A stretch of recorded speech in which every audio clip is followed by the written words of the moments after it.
Alright, so hi, I'm Morris Rosenthal for Phoner Books, and we're looking at the motherboard, CPU, and RAM failure flowchart from my book, Computer Repair with Diagnostic Flowcharts.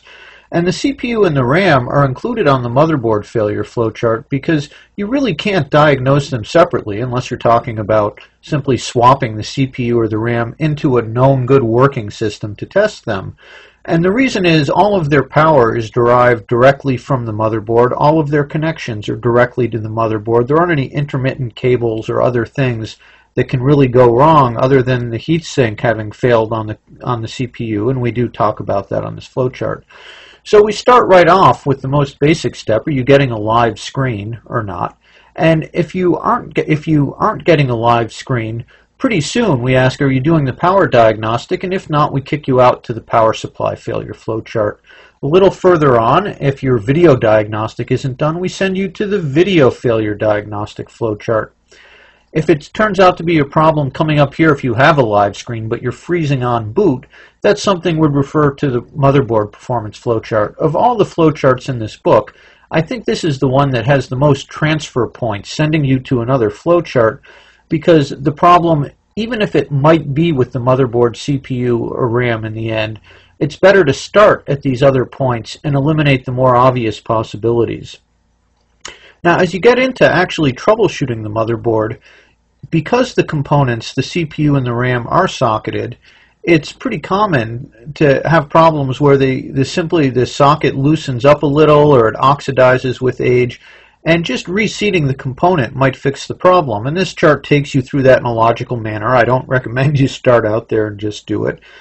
You might find out, particularly if you got the computer from somebody else who did an upgrade, or if it was built by somebody who wasn't very reputable, it might have the wrong RAM installed for the motherboard and operate, but not operate well. There are some very definitive problems that motherboards can tell you about, generally through beep codes, and we talk a little about beep codes and tell you how to find out where those beep codes are listed for a particular motherboard, but those have gotten less common and less useful, in fact, as motherboards have been more and more integrated with chipsets, so that there really aren't that many discrete components on a motherboard you can fix. I mean, even if you're a good board level technician, generally speaking, about the only thing on a motherboard you can repair is if you have capacitors that fail, which isn't that uncommon, and they can be replaced. I mean, you might see a fuse failure, but that's really about it.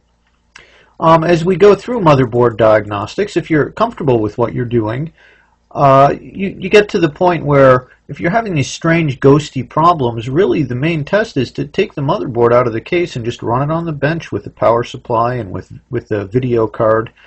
And it's the sort of thing that, I don't advise you do unless you're very comfortable working around electricity, etc., because you could burn the house down, for example, or you could give yourself a nasty zap. So some of these things are really getting into technician level sort of stuff, and the book is in fact used by some colleges where they teach technical skills or have technician courses, and I'm sure the kids enjoy it because it's only $14.95 compared to a $200 textbook. But if you're looking at all these things and you're saying, I'm not expert enough, I don't know what you mean by hear beeps, default motherboard settings, what's that supposed to mean? What this book does is, as you read through the chapter or skip forward in the chapter, we repeat the symbols in the margins. And then you get a text explanation of what we mean. Power diagnostic done. Does the system power up? Do you hear any beeps, drive spinning up, fan, etc.? If the power isn't coming on, proceed to power supply failure. And they have these short descriptions for what are very short problems.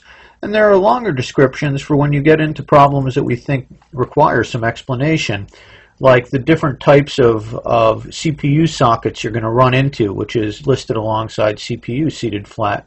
And you might see here, just below that, this link to a page on the website, which might even be the illustrated page where you're seeing this flowchart from, since I'm going to embed it there.